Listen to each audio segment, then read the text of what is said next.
घर के अंदर मुनीशा के बाद एक और बहुत बड़ा एविक्शन हुआ है। किसका एविक्शन हुआ है और कौन आया है बाहर, क्या है पूरी खबर, चलिए मैं आपको बताती हूँ। तो जहाँ एक तरफ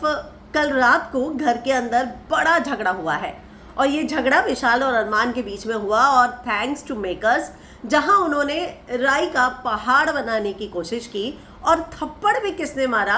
अरमान मलिक ने, जो अपनी शादीशुदा जिंदगी में पत्नी होते हुए उसकी बेस्ट फ्रेंड से प्यार कर बैठे और शादी कराए। तो खैर ये उनका अपना पर्सनल मामला है, लेकिन अगर आप इतने लिबरल सोच वाले हैं तो फिर दूसरों की लिबरल सोच या दूसरों की सोच, सिर्फ वो आपकी पत्नी को पसंद कर रहा है, उसे अच्छी लगती है, इतना आपको बुरा कैसे लग सकता है और यहाँ आप हाथ उठा देते हैं। तो पिछले सीजन में हमने देखा कि हाथ उठाने पर अभिषेक बाहर आ गया था और वहां पर बाद में ये कहा गया कि भाई अभिषेक को पोक किया गया है तो वापस लेकर आओ, और अभिषेक का वापस आना मतलब जस्टिफाइड भी था।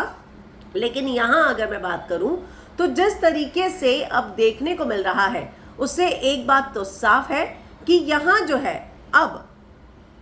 अरमान ने विशाल पर हाथ उठाया है और विशाल ऐसे करके बैठा है, मतलब लगी तो जोर से है और अरमान को देखकर लगता है कि अगर उसने हाथ उठाया होगा और मारा होगा और विशाल जो ऐसे करके बैठा है, मतलब कि बवाल तो बाबा पूरा हुआ है। तो खैर अब इन सारी चीज़ों के बाद एक बात तय है कि अब अरमान का एलिमिनेशन, जी हाँ, अरमान के एलिमिनेशन को लेकर